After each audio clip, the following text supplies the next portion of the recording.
let's look at something the Apostle Paul, I'm just going to write Paul.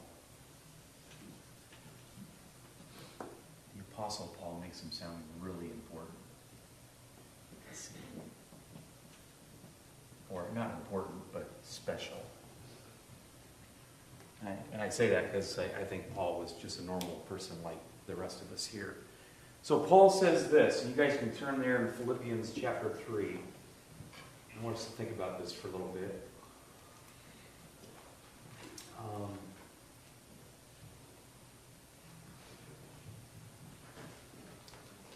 So the beginning of chapter 3 in Philippians,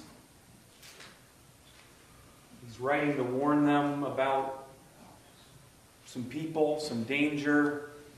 And he says in verse 3, chapter 3, "For we are the circumcision who worship by the Spirit of God and glory in Christ Jesus and put no confidence in the flesh." So I'm going to write some of this stuff down.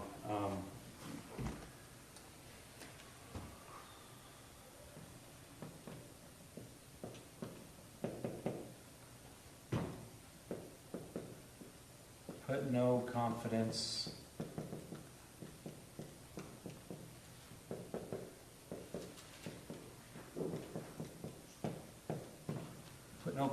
in the flesh. And you guys are familiar with this. Anybody that's been in the church for a few days has heard this passage. He says, "Though I myself have reason for confidence in the flesh, also, if anyone else thinks he has reason for confidence in the flesh, I have more." I didn't even think about that statement. So, we who put no confidence in the flesh, and then he says, how do you want me to put that? He goes, he says, though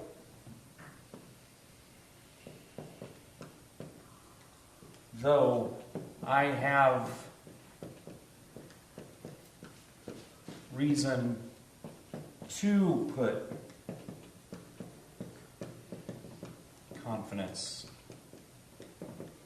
in, I'm just going to put flesh. Yeah, how does that strike you when he says, I mean, this is one of these trigger things that when people do this to me in real life, it raises, I don't know, I mean, it's a trigger.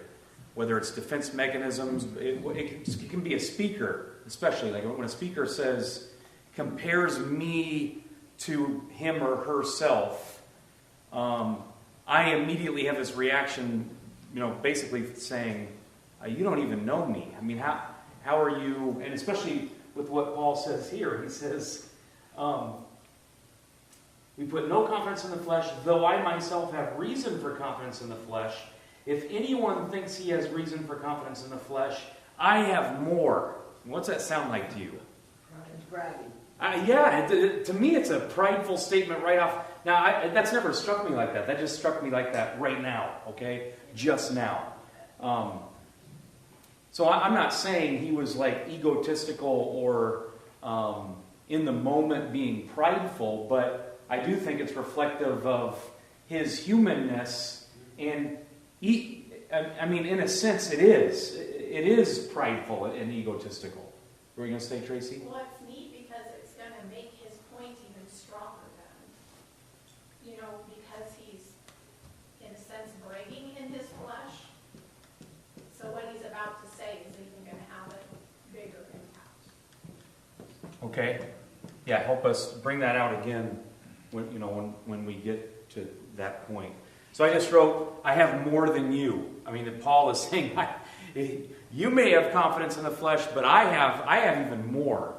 And then he goes into his resume. Yeah, great. So I know he's about to hit his resume, but there's something very human that says, or at least in me, there's something very Greg that says, well, yeah, young buck, but you haven't, I mean, when I was your age, I did this, that, and the other thing. I used to be able to do this. If I told you half the things that I did when I was a kid, you'd be in awe of me, You know what I'm saying? There's this, yeah, well, see, I've been there and done that, right? You know, the guys that sit around and go, well, I could have done that. There are guys that go, yeah, I did that before you were born, you know. And it's kind of like Paul goes, if there was a reason to do this, boy, I got a resume. So I think there is that part. You know, there's this truth that says that can be ego, but when you're talking that you do have the T-shirt, it's no longer ego. Yeah. It just Right, is. and so I can admit that. I don't mean to say, No, paint him, But it does, there is ego. If you didn't have ego, you wouldn't even go there. right. And, as I talk about this in basketball terms, there's always somebody better than you. There's always somebody that has done more than you. That's the thing. There is nobody that has just done it all, okay? So to have that, even to have that, I mean, yeah, yes, I agree with what you have to say. So he says, hey, I have more than you, or I've got the T-shirt, and a bunch more in the drawer that I don't even pull out. And a bag of chips. And a bag of chips. So let's keep going here. So he says, I have more, and then he goes into his resume, and I'm just, you guys tell me what you understand of this resume, but I guess what struck me, because I'm going to give you an example of a guy I listened to on Thursday at this prayer breakfast, or Friday morning, that helped me kind of understand this a little more. Because, when he gives his resume, again, those of us that know this story and are in church, have been in church, I would argue that nobody here really understands the extent of what Paul's even saying here. I mean, we can say, hey, he was the best of the best, he was at the top of whatever as far as his religiosity, and whatever that meant. And I would argue that, what he experienced as far as getting the T-shirt and the guy that he was, probably when he walked around, wherever he walked around, people knew who he was and knew how important he was and all that. But we have no concept of that. We don't know what that's. We can only kind of guess. All right. So just let's go through it. He says, circumcised on the 8th day of the people of Israel, of the tribe of Benjamin, a Hebrew of Hebrews, as to the law, a Pharisee, as to zeal, a persecutor of the church, as to righteousness under the law, blameless. It's interesting he says that. But whatever, okay, so it's just right there. So there's his resume. I mean, what do you know or want to say about his resume, just to kind of emphasize or try to emphasize what he's trying to say? Yeah, Tracy. In a religious sense, he has accomplished it all. As an Israelite, he has done and filled or been everything that, from a human perspective, in a religious sense, is required. And he's saying, I've done it. From his own perspective, obviously, I think even the idea of according to the law, however he says that, righteousness according to the law, Blameless under the law, blameless. His motives, as far as he could, as a human, do it, he honored the law, and he was blameless. Okay, so he talks about his bloodline. He's got the bloodline, which wasn't even, his to. I mean, he was blessed with that, but he has the pedigree. He has the physical bloodline. He was circumcised as per what the law required. What else? What do you got? Else you guys know or want to say about it? Anything? Yeah, Jack. He was a Pharisee, so he was the spiritual leader of the day. Right? He felt Jesus came and turned that over. He was the religious one to aspire to. Yeah. So he wasn't the regular guy in the street. When he's talking here, he's not talking to a bunch of Pharisees. All the people then who felt Jesus came, if they wanted to be religious, aspired to be like the Pharisees. He's speaking with authority. yeah, so he's speaking with authority. That's kind of what you're saying. He had the PhD or a few of them. So when he says he was a Pharisee, he didn't just attain to whatever level of righteousness that was the goal. He had the if there was a signature block under his letters, it would say underneath his name, BA, bachelor, bachelors of whatever, masters of whatever, all those things. He would have said it. He would have listed.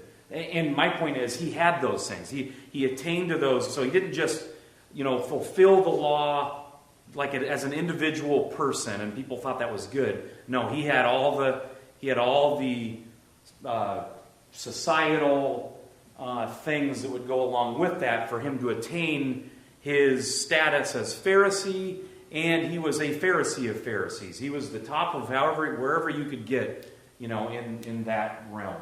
Yeah, Tracy. Well, and also thinking in Romans, we're not there quite yet in our study, but in 9, 10, and 11, when Paul is talking about Israel, even I'm using this now to explain his own pedigree, is he said they had a zeal for God, but then without knowledge. And he's showing, I had a zeal and I acted out. I have everything.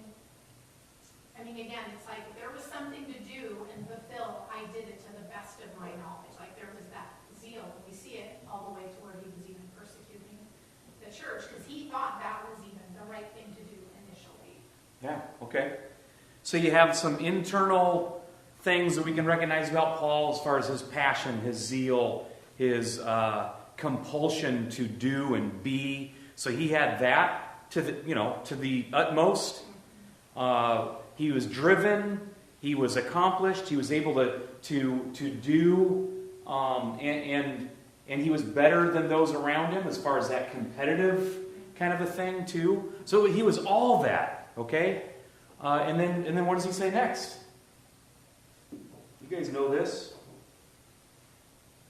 Yeah. Well, you already said as to zeal. He talks about persecutor of the church. The persecutor of the church thing. Why do you think he adds that? What does that show about his zeal? So my thought was, he wasn't only the chair of the department, he wasn't just a prof in an office. He said, I went out and persecuted the church. I didn't set on my laurels. Yeah, and that's what I just thought too. He wasn't. There's probably a bunch of those other important, beards. I say beards because they're wise, they're accomplished, I was going to say incite. That's a negative word. They encourage others to do. That's where Jesus, even looking at the Pharisees and Sadducees, where he says, you guys lay these burdens on people as to what they need to do, but you don't lift a finger yourself. Now Paul's saying, hey, he lifted his fingers. He wasn't just one of these guys that was just, encouraging or facilitating or he didn't just arrive and go, okay, I'm here to be the example and I'm telling you guys what to do. No, he had the zeal. He was full of the zeal too. So much so, he was out there rooting out what he thought was heresy and wrong theology and all of that. So he says, he then says, but whatever I had, I counted as loss for the sake of Christ. Indeed, I count everything as loss because of the surpassing worth of knowing Christ Jesus my Lord. Oh, Yeah. the word count is also like that word considering or reckoning. So it's like this deciding, pondering word. It's not just, he is literally weighing now I don't know how else to say this, I don't know, benefits. That there's more mental calculation going on in this than just fleetingly going, oh yeah. It's like he is understanding that zeal, everything he had. You get what I'm saying? Like it's Yeah. Okay. Pondered it. So he counted, he considered, he believes that it's all loss. And what's the other word that he uses?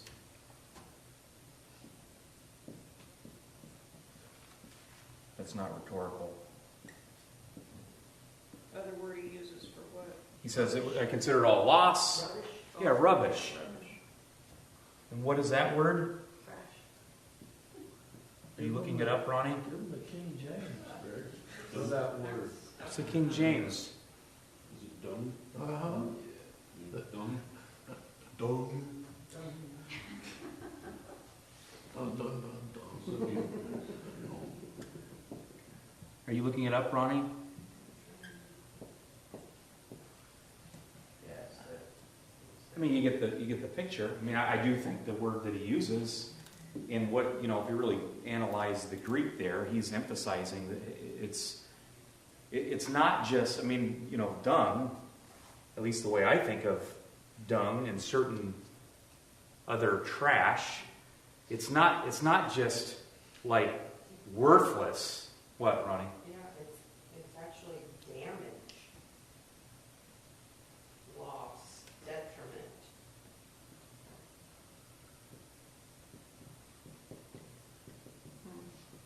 It's not just that it has no value,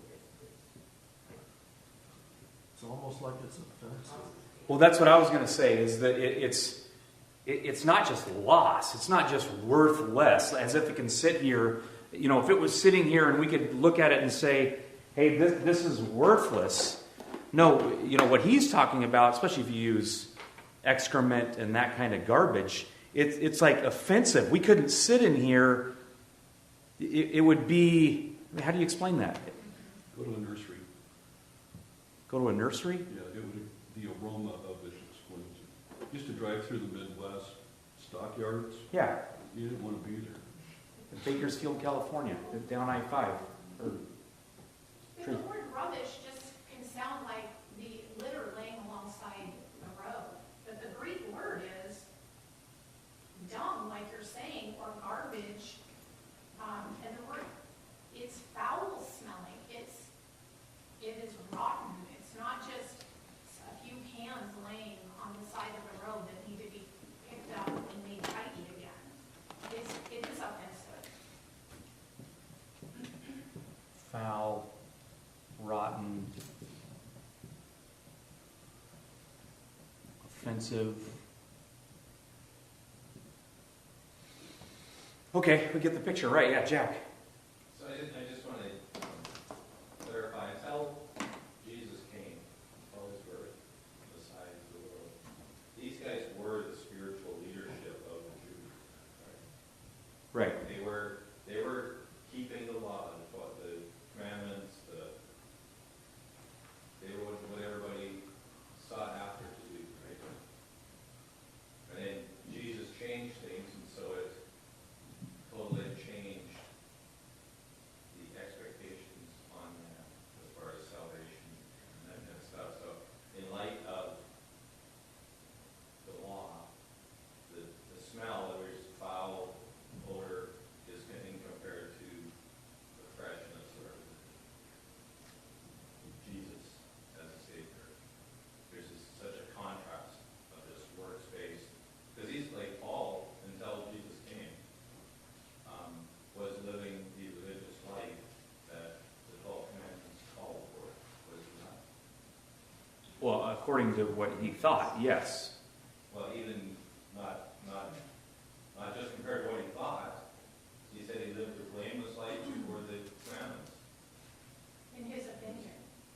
Because that's what I was just Well, going to say. remember, that's all they had to that point, right? But even in Isaiah and the other Jeremiah, God is chastising the leadership of Israel. Because while they did all the ceremony, followed all the laws, they had no heart for the people that they were Yeah, serving. when I say that, what I mean and what I think, what we could bring out regarding Paul right there is, hey, the understanding of obedience had little or nothing to do with motive and intent of the heart. Okay, and that's where, all through the major and minor prophets, that's where, before Christ, God, through his prophets, was saying, guys, you've gotten it wrong. You have turned the law into something that it wasn't intended to be. Okay? So, I don't know what you were getting at originally as far That's as... what I was trying to understand. Were they living to the best of their ability under the law that God had given them? And what I hear you saying is they had corrupted it even before Christ came to put a burden on Yeah, and that's where we would argue, just with the way people are and the way our human DNA is. And I'm going to get to this performance-driven works righteousness. That's what Paul's getting at. It was performance-driven works righteousness. Now, I hear what you're saying, that in one sense you could say, well, that's all they knew, and they were going, according to the best of their knowledge. However, from the very beginning, through all the prophets, all the way back to Job, we can see that God is saying, hey, guys, you're doing this wrong. You have a wrong understanding. You have a wrong understanding of what our relationship is. You've turned this into something that it's not. So that's the whole need for Christ. It's the whole need for help from the very beginning. So it wasn't just, this wasn't just the evolution of this Judaism in that they evolved into something that was wrong and Christ needed to come. No, from the moment, that's what we keep talking about. From the moment of Adam and Eve, them saying, hey, I got this, I want to do this on my own. That's when God gave the commandments, and now there's all different. We can talk again about the reason for the law and all of that stuff. But at its essence, people have said, great, got it. I got this.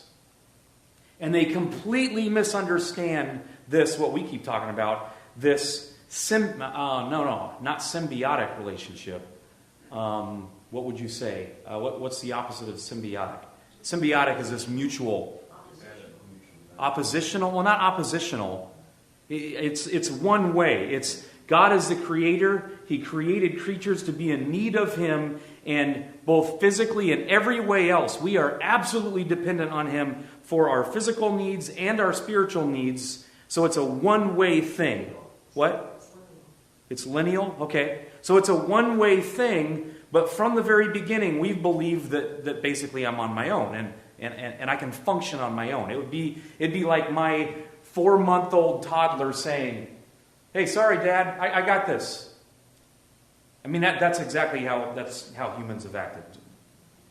Jeff. Yeah, I was going to say, historically, I just remember looking up when we were in seminary, writing a paper on, remember the intertestamental period class we had with Farnell in seminary, right? And we had to talk about the origin of the Pharisee, where they even start, because you don't see that word in the Old Testament, and all of a sudden the New Testament. It was in these words. Well, no, they weren't. And so, you think about Israelite history, and the exile under Assyria, and later under Babylon, the egregious idolatry, the worship of the other gods that they were guilty of.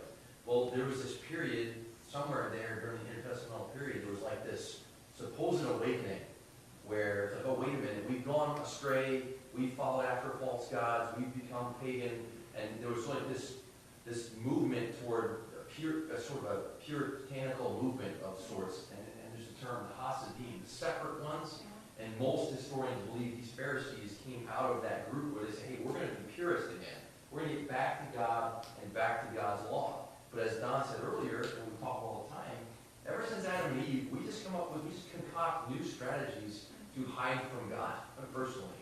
And we're going to be in Exodus 20 in the sermon. Once again, it fits perfectly with what you're talking about this morning. This is even the passage I picked for the scripture reading this morning, interestingly. So it is a good day. See, You didn't believe there was a God. It's a little miracle. right? I started to doubt this morning.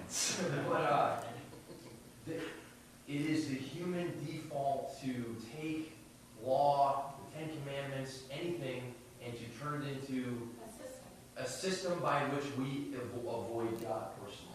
And so the Pharisees were just another iteration of that same thing, a more religious version. And Paul says, of that group, I was the best of the best. Cream of the crop. Yeah, does that help, Jack? Yeah. All right, so I didn't want to just focus solely on, this resume of Paul and everything else. I wanted to talk about this, where he says, hey, now I count it as rubbish.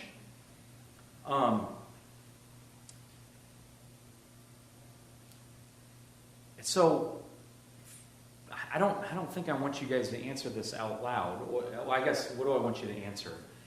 The practical piece of this. I can understand this, and I've had moments in which I believe this about myself. So now, try to bring this home to you as a person. So first of all, just in brief, because we haven't even said it, what is Paul saying here? What's he trying to paint a picture of as far as this contradiction? That knowing Christ is of greater value. Yeah, we didn't read it, but let's just read the whole thing. Whatever gain I had, I counted as loss for the sake of Christ. Indeed, I count everything as lost because of the surpassing worth of knowing Christ Jesus my Lord. So we just leave it right there. So now he's talking about, hey, this is something different than I thought.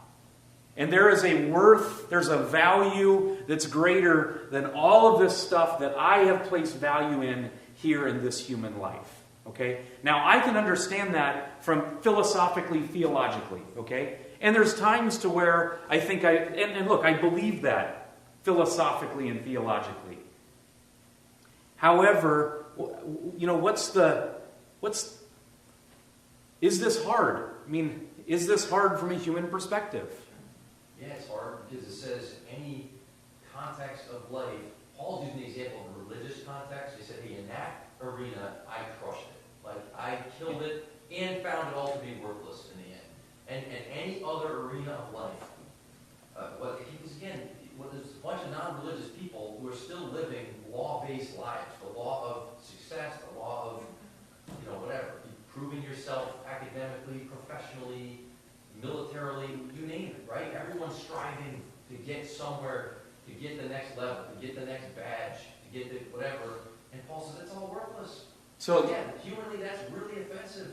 So let me give you an example that I heard this last week. Because, I can understand that concept, the concept of that, of what Paul's saying, right? And I can understand and believe, and here's where, I would say to Jesus too, yes, I believe and help my unbelief, because I can understand how much I don't believe that.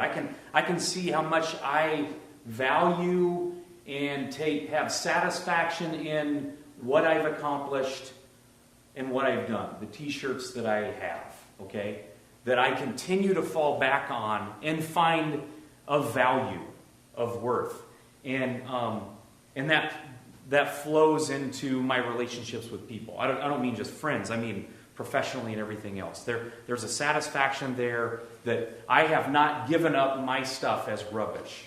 All right, and let's not go. I'm not going to talk about Paul again in that sense. But this Friday, and I guess I'll start it by saying, hey, sometimes I'm pretty proud of myself, as far as what I've done. And when I say proud of myself, I mean I'm satisfied. I find satisfaction in that. I find joy in it. Whatever other words you want to give there. So it can facilitate me thinking more highly of myself than I ought. Okay, so I'm sitting. I go to this Pierce County prayer breakfast on Friday morning, and it was actually really good. And the speaker is this guy. His name is Chad Henning. If you want to write that down, look it up. You can. Chad Henning. And so here's where I look at a resume like this and I go, whoa. I don't say that about Paul because I don't have any real knowledge or understanding of that. I can understand the concept, but here's Chad Henning. First of all, he's 6'6". He's older than me, just a few years older than me, but he looks good. He's fit. Man, he's got a fitted suit on. The guy is just, the guy is squared away. That's a military phrase, okay? He's squared away. He's put together well, physically, and then listen to his resume. So he was just a stud in high school, athletically and academically. Went to high school in Colorado. Was a state champion wrestler his senior year in high school, and he just kind of did that because he wasn't even, football was his thing, and he wrestled, and he was a state champion wrestler. And he said, I didn't look this up, I don't even know if you can find it. He said only 1 point was scored against him his whole senior year as a wrestler, which is a huge deal. People can score points. Greg can explain it to you, but you can be undefeated, which is a big deal. But to not even have a point scored against you. And he described how that point was scored. It was because a guy was just trying to just survive and whatever. But it must have been an escape, I think. So anyways, he ends up going to the Air Force Academy. He goes to the Air Force Academy, and he has a stellar career in college at the Air Force Academy. It was the last just fantastic year, or one of his years at the Air Force Academy. The Air Force Academy went 11-2 in football. They were ranked number 5 in the nation. He won, I think, basically all the defensive awards his maybe junior and senior year. Well, because of his commitment to the Air Force, due to the Air Force Academy, he wasn't drafted into the NFL immediately, or maybe he was, but there was some kind of a time frame. But it was he became an A-10 pilot, and he became an A-10 pilot because of his size. He couldn't fit in any other aircraft. So because of his size, he could only be made available to certain airframes, and the A-10 is basically a flying tank anyways. So here, the 6'6", 280 plus guy, he ends up being an A-10 pilot, and goes into the Gulf War, flies, it's like 60 or 80 different missions in the first Gulf War, 1991, I think. And then miraculously is released from his commitment, from his active duty commitment to the Air Force because of the drawdown years of Clinton after the Gulf War, and is drafted by the Dallas Cowboys and plays with the Dallas Cowboys for 8 years, wins 3 Super Bowls, has a pretty good career during America's prime time there in the 90s. So you're listening to this guy talk about his achievements and what he's done, and you go, so any thought of me writing a book at some point? I don't think I'm going to write a book. Okay. You're doing this. Yeah, right. This guy's written 3 books, Rules of Engagement, some other things. He's a dynamic speaker. He's got everybody on edge. And I just don't know what else you could accomplish in a resume, okay? And he probably didn't even tell me all the other stuff. He of course, and here's where I would kind of relate that, hey, I have more than you. So his friend is up there that introduced him, and the friend went to, one of the guys up front went to the Naval Academy. So you have this, bantering going back and forth. Well, this Chad Henning gets up and he says, hey, I considered the Naval Academy, but, of course everybody starts to laugh. He goes, but my IQ was too high. Of course, that's a joke, but I mean, just to even, that makes me cringe as a human to hear that joke. That's just, anyway, he talks a little bit about his resume and what he's accomplished, and it just, everything he's touched has literally turned to gold, okay? But listen to this. He said this after he talked about his resume, and again, I can relate to that more. I look at that and go, well, one, I think it's virtually impossible as a human just to go, yeah, all that's rubbish. All that's trash. I mean, he's got the money, he's got the awards, he's got the reputation. He can go speak anywhere. Again, I believe it and understand it philosophically, and how God brings us to understand that is where I'm going here. How does this change? And let me talk about this change that happened in this guy's life. He then said, everything in his life, he goes, everything in my life has been based on performance. And he talked about his junior year in high school where he was a wrestler, went to state, he got beat at state. I think he was from Iowa. So he said, I'm looking up at the stands where there's 8,000 to 10,000 people high school wrestling in Iowa. And he says, that's never going to happen again. I am never going to lose again.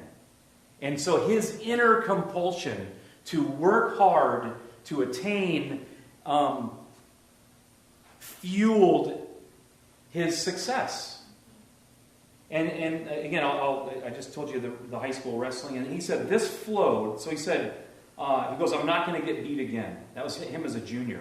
And he said, hard work, discipline, and performance pays off. It gets results. And he said, this flowed into everything in life, even or especially my faith and my relationship with God. And he described in explicit detail how everything in his life has been performance driven, to include his faith. And he said, nobody's going to outwork me. I mean, that was his motto. Nobody is going to outwork me. And he said, I am showing God how worthy I am of his love. This was before, okay? When he talked about his faith. Because he talked about being performance-driven and how he knew that all he had to do was just work harder. And he tied that to his faith. And he talked about what that looked like in his faith. And early in his marriage, how he and his wife, they did everything. They worked hard at their faith. Praying together, doing devotions in the morning, all of which can be good stuff. Again, I'm not saying that's not good stuff. But talked about going to church, being involved, giving, all that, and how his faith was performance driven. And then I think my little note here was success reinforced performance-based living. I mean, especially when you tie your hard work in your relationship with God or your faith in God.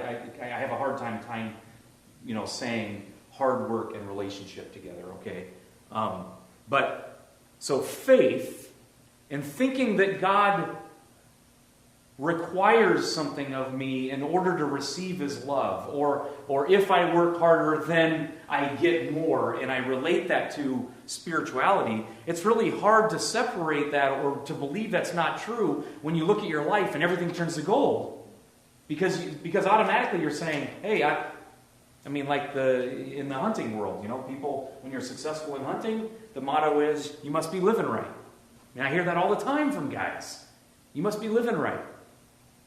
So God is blessing you because of your hard work and your appreciation, your love of him. So he described this. But then he literally said, but everything changed. And he talked about how everything changed when their infant boy basically was sick, their toddler boy got sick.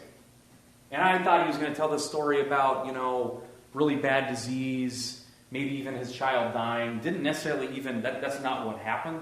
The boy, his boy is in college now. But basically he just described this experience when their boy was a toddler where he started getting fevers and he was sick, rashes, and the doctors never could really determine what was wrong.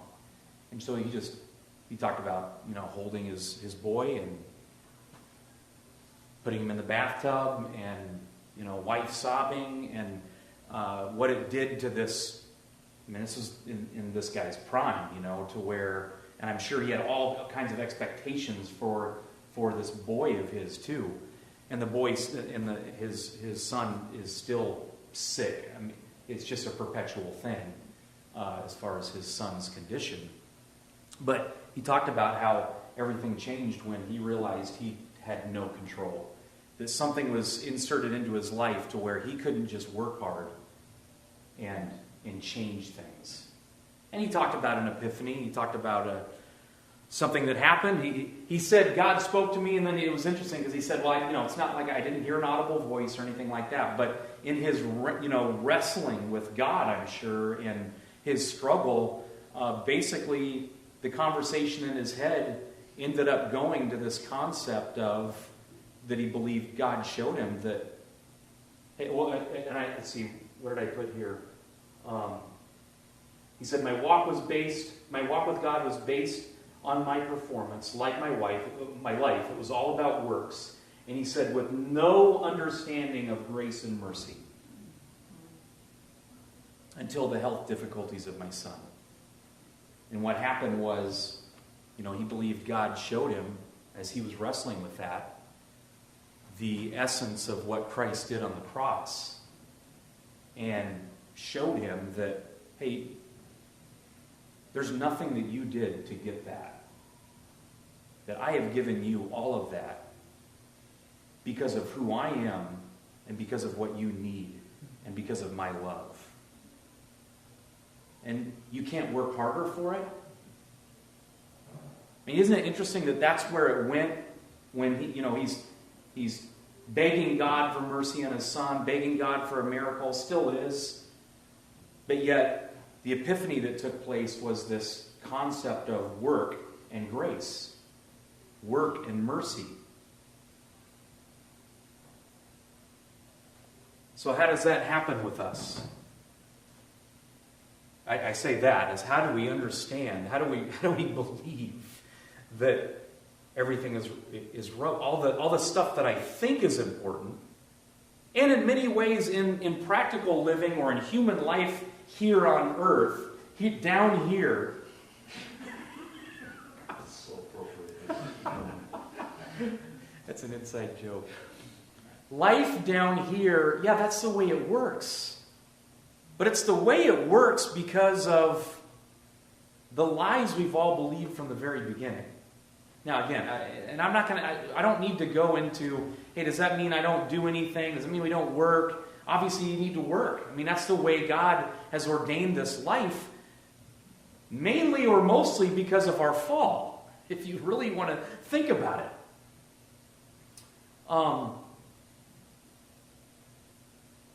Yeah, but how does God change that? How does God change? How does God change that as far as this dynamic? How do I really believe? How do I understand this concept of the grace and mercy of God, and that's a gift to me, and it's not something that I have to work for? Now I give the example of Chad Henning because it happened through real life. It happened through this concept or this reality of the fact that he couldn't work harder in order to gain anything. What were you going to say, Tracy? I was going to say that when you say how does that happen, just like Saul, as he was pursuing Christians, God stopped him in his tracks and lifted the veil from his eyes, just like this child. I mean, it takes God removing the veil from our eyes, even as we're moving forward in what seems so logical to us, and it makes sense to us, and it's a miracle of God to show us that it's Yeah. logical. Yeah, I think the interesting thing to think about is, how has God done that for you? And when? Again, I think it's an ongoing thing, obviously. I think it's an ongoing thing. That's why God even has us here, or continues to let us stay here. Because I think God just continues to emphasize that. He continues to reveal that. The first person I thought of in the Bible was Job. It's the same thing that happened to Job. Look at what God did to or for Job. Same kind of thing. It's different for every person as far as how God does that in a life. But the first person I thought of was Job. Again, and I've shown in chapters 29 through 31, you can see that Job, what Job considers important in his life, and it's all this stuff. What is of value? He's got all kinds of stuff that he considers valuable, that he hasn't considered as loss for the sake of Christ or God. He's not seeing the surpassing value of his Creator and the love that his Creator has given to him. No, he's bemoaning the loss of what he considered was valuable. And if you remember, it's the respect of the people. It's the blessings that he had. It's the blessings that he thought was tied to his work for God. And then God changes everything by showing him, hey, look, those are all blessings for me, for sure. But it has nothing to do with how you've worked or how you haven't worked. I mean, as far as his relationship with God. Yeah, Jeff. That's where we say all the time, it's about relationship. It's not about performance. And there are more and more people, as you and I talked about the other day, there are more and more people within the church echoing that message, which I think is great.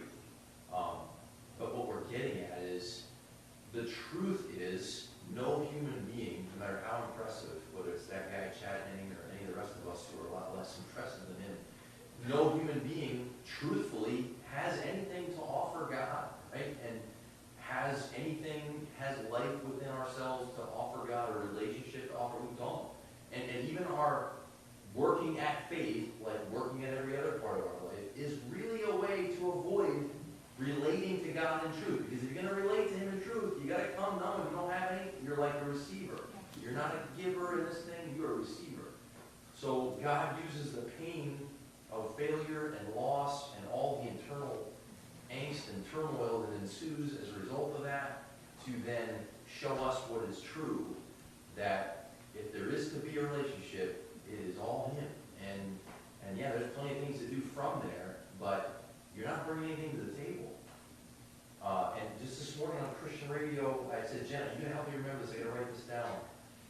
I just flipped it on. The first thing I heard is some commentator, somebody in between songs saying, following Jesus will make you better, and it will make you better at life. And I had this conversation with Jenna on the way to church about, what's that mean? Is that true?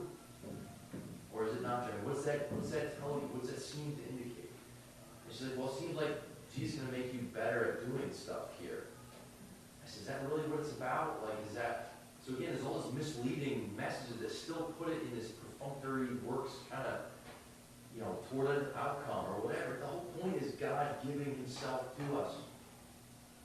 But we want to make it about it, like that's our way of avoiding it. So when Henning's like, you can view it that way, just like you and I have it in our lives, but it's really still what we're up to. It's sort of just kind of keeping Him at bay, doing our thing, trying to get what we want, whether that's religiously or irreligiously. Right? Yeah, and I think regardless of how I believe Chad Henning would have said prior to, God changing his view, his performance-based Christianity and the way that looked to him, he probably would have still said, hey, I give all the credit to God. However, a performance-based life, it is impossible, if you are successful, to not believe that success is because of your hard work. That's the rational, logical. That's all you have to fall back on. Now you can say, well, God empowered me to do the hard work. You can do all kinds of flips and turns and everything else to give credit to God, but ultimately the credit is it's you. That's the guy in Luke 18, biblically, who says that. Remember the two men come to the temple to pray, and the one guy says, thank you, God, that I do this and that and the other thing, and I'm not like this guy. The other guy says, God, I can't even look up. I have nothing. And she says, that's the righteous one. The guy says, I have zero, nothing. I can't even look up. On my face is in the dirt. I got nothing. And thank you, God, that I'm not like that guy. Hey, thanks God for it. He's a good Christian guy, Christian leader. Jesus says, he is not righteous. The guy who says, God, I can't say, I can't look up. I don't deserve to be here. He says, have mercy on me, a sinner. Yeah. Have mercy on me, the sinner. That's all I am. I sin against you. I hate you. I violate you. I do wrong. That's honest. Yeah. It's amazing. The end of the speaking engagement, Chad Henning, look him up, U.S. Air Force Academy grad, Dallas Cowboy. Heard him at the Pierce County prayer breakfast on Friday morning. But he tells a story, and of course I'm amazed. I don't know if I've ever seen a guy with that kind of resume who could and is emphatic about, hey, this has been about my hard work, my discipline, my integrity. All of those things. He even talked about, one of the reasons why the Dallas Cowboys drafted him was because of those other qualities of him. I mean, he had already been, a Gulf War vet, A-10 pilot, so he brought something to the locker room that was very different than a lot of, that crowd, perhaps. But then when he does a real flip at the end of his speech and says, hey, everything changed, though, when the sickness of his son happened, and this epiphany about grace and love and about the fact that none of his hard work can get him that. And then he talked about Christ. He just full on talked about Christ and about salvation and freedom, and that grace and love is through Christ alone to this huge audience, of Pierce County, the mayor, and everybody else. I'm kind of going, whoa.